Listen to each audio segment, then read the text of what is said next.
बिस्मिल्लाहिर्रहमानिर्रहीम। खातिन हज़रात, मैं हूँ अख्तर अब्बास और आप सबको मेरा सलाम पहुँचे। ज़िंदगी खूबसूरत है, रंगदार है, खुशबूदार है, महकती है, मोहब्बत है, पर अनप्रेडिक्टेबल भी है। बहुत सारे रिश्तों में जो करीबी होते हैं, कुछ ऐसा हो जाता है जो हम नहीं सोच रहे होते, जो नहीं हम चाहते। अब मुझसे 2 साल पहले हमीदुल्लाह साहब ने रब्ता किया था। ये शालवी में बिज़नेस करते हैं, इनकी बुनियानों का थोक का कारोबार था। गुज़श्ता बरस अगस्त की कोई तारीख थी, 1 या 2, जब इनकी आखिरी कॉल मुझसे बात हुई और उन्होंने, मेरे पास चूँकि नोट्स होते हैं, आज मैंने वो नोट्स देखे तो उसमें उन्होंने कहा था कि अपनी बेटी की शादी मैंने बड़े चाव से की, 16 लाख रुपया कैश दिया आपके मना करने के बावजूद। अच्छा, मैं उससे पहले उन्होंने जो काउंसलिंग ली थी तो मैंने उन्हें मना किया था कि कोई भी टेंजिबल चीज़, पैसे, गाड़ी, घर, जो हम अपनी बेटी की आसूदगी के लिए देते हैं, वो शादी के शुरू में मत दिया करें, अनाउंस ही ना किया करें। दे दें, उसे रेंट पे कर दें, उसे इस्तेमाल के लिए दे दें, तोहफे में यानी आते जाते दे दिया, कभी रख लिया, लेकिन अनाउंस नहीं किया कि उसका है। लड़का मेरा सगा भतीजा है। बचपन में भाई ने मेरी बेटी का रिश्ता मांग लिया था। वक्त गुजरता गया, मेरी बेटी ने पंजाब यूनिवर्सिटी से IR से MA कर लिया। वो छोटे बच्चों को जो पढ़ाने वाली डिग्री है वो उसने की। एक अंग्रेज़ी स्कूल में वो पढ़ाती है और बहुत एक कामयाब और रिस्पेक्टफुल टीचर है। लड़के ने कुछ नहीं पढ़ा, स्कूल गया लेकिन छोड़ दिया। ये सारी बात हमने ना कभी टोल की, चूँकि कम आना जाना था तो इसलिए बहुत ज़्यादा हमें अंदाज़ा नहीं था, लेकिन भाई और भाभी की मिन्नतें, तरले जारी वो रिश्ते पे हमेशा हमें बताते रहे कि ज़ुबान दी हुई है, और मैं इसी बात पे मारा गया। जब मैंने उसको पैसे दिए तो ये सोच के दिए कि चले वो कोई बिज़नेस कर ले। आपने कहा था कि उसे कोई बिज़नेस खुद खड़ा करके दें और उसको मुलाजिम रखें, उसको वो समझे, करे, उसको तनख्वाह मिले, उसे ये पता ना हो कि उन्हीं का बिज़नेस है और बिज़नेस की सुपरविजन आप करें। लेकिन इन्होंने गलती की, उनको कैश दे दिया। वो अंग्रेज़ी में कहते हैं ईजी कम ईजी गो। मुझे पता नहीं था क्या होगा। 2 माह के अंदर अंदर भाई और दामाद ने मेरी बेटी से सारे पैसे निकलवा लिए, 14 लाख रुपया। आधा जेवर हमारे घर में पड़ा था, वो बच गया, जो उनके पास वहाँ था वो उन्होंने लेके अपनी बेटी को दे दिया। 14 लाख से उन्होंने अपनी छोटी बेटी की शादी 2 माह के अंदर धूमधाम से कर दी। सारे पैसे मेरी बेटी के थे, मेरे थे। अच्छा, मैंने तब भी इनसे कहा हमीदुल्लाह साहब से कि अब वो पैसे आपके नहीं थे, भूल जाइए, डूब जाते हैं।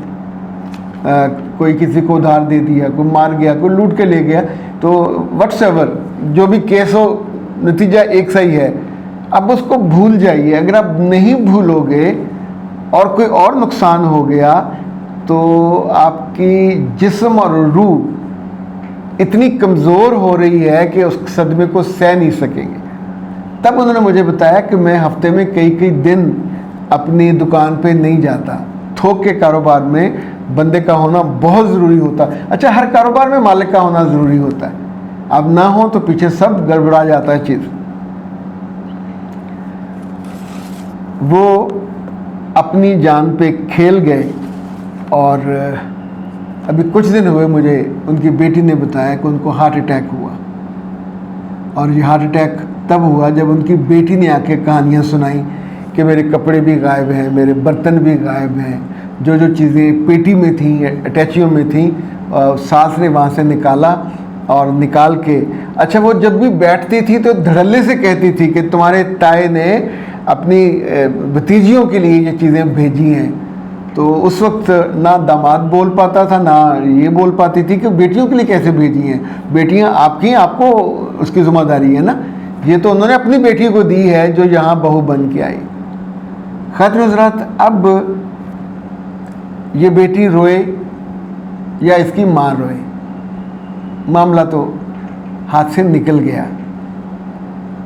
जो बात मैं आज आपको बहुत प्यार से और दुलार से समझाना चाह रहा हूँ कि जब बेटियाँ छोटे छोटे गम, छोटी छोटी चीज़ों के नुकसान लेके बार बार आके माँ बाप को बताती हैं तो उनका दिल उस वक्त इतना तगड़ा नहीं होता और समटाइम सदमे सह सह के अपनी जान पे खेल जाते हैं। अब उसके फौत होने के बाद उस घर में जो इनकम का सबसे बड़ा जरिया था, जो 14 लाख और 8 लाख का जेवर दे सकता था, वो ख़त्म हो गया।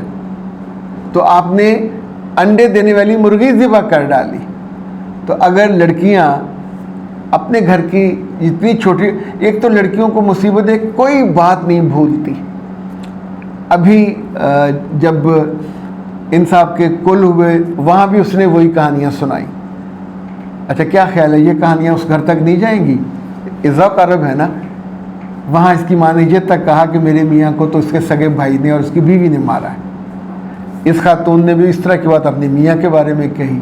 अब आने वाले दिनों में जो मुझे डर है कि अगर ये वहाँ से निकाली गई तो ये मुँह मुलाजा मुरव्वत कोई चीज़ बाकी नहीं बचेगी कि जिसके नाम पे अच्छा, हमीदुल्लाह साहब ने मुझे ये भी बताया था कि शादी के 2 माह के अंदर अंदर मेरा भाई और भाभी इतने बदल गए, जैसे वो कहते हैं गिरगिट रंग बदलता है। तो आँख ही नहीं मिलाते थे, बात भी नहीं करते थे, फ़ोन भी नहीं उठाते थे। वो जो एक ख़ास तरह का घटिया किस्म का तकब्बुर होता है, अभी तो उनका बेटा कख नहीं करता। अगर मैं आपको बताऊं कि इस वक्त वो क्या कर रहा है तो लिटरली आप परेशान हो जाएंगे। वो इस वक्त उर्दू बाज़ार में पांडी है। पांडी वो होते हैं जो दुकानों से किताबों के बंडल और बोरियां उठा उठा के रेडियो पे रखते हैं ताकि वहाँ से बिल्टियाँ बन के रेलवे स्टेशन पे जाएगी। और पांडी की ज़िंदगी एक मज़दूर की ज़िंदगी से कहीं ज़्यादा अज़ियतनाक, ये कोई नौकरी नहीं है। यानी आपने अपनी जान पे खेलना है, जितना वज़न उठाते जाएंगे आपको पर फेरा पैसे मिलते हैं। अभी तो हम इस पर भी बात नहीं कर रहे कि बाप ने वो जो बेटी दी अपने, क्या उसको अपनी ज़ुबान पे जो था बचपन में दिया हुआ, तो अपनी बेटी से ये जुल्म करना चाहिए था। और अब जब जुल्म हो गया तो फिर उसका सहना कैसे चाहिए था। ना सहा तो अपनी जान से भी गए, ये उससे भी बड़ा नुकसान हुआ। नुकसानों की कहानियाँ हैं बहुत सारे घरों में और इस नुकसान कराते कराते कहीं ब्रेक लगानी चाहिए, कहीं रुकना चाहिए। मेरा रब आपको कभी इस तरह की किसी मुश्किल में ना डाले। अख्तर अब्बास को दीजिए इजाज़त। अस्सलाम वालेकुम। ज़िंदगी किसी सड़क की तरह है, ना तो सड़क सीधी होती है हमेशा और ना ही उसमें से हम सज्जम सामने बाज आते हैं। मामलात हों, रिश्ते हों, ताल्लुकात हों, एक्सपेक्टेशन हो, इतनी जगहों पे इंसान के दिल को धचका लगता है और दिल दुखी हो जाता है। पर हमारे आसपास दुखों को चुनने वाला कोई नहीं होता, हमें हौसला देने वाला भी कोई नहीं होता, कोई रास्ता दिखाने वाला भी कोई नहीं होता और ये हर बंदे के बस में नहीं होता।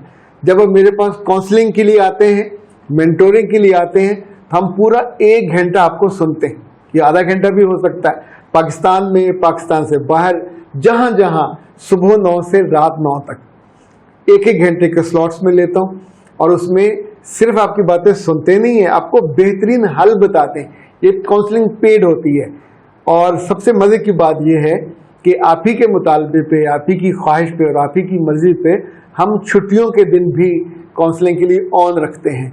0300 946 8746, 0332 746 8746।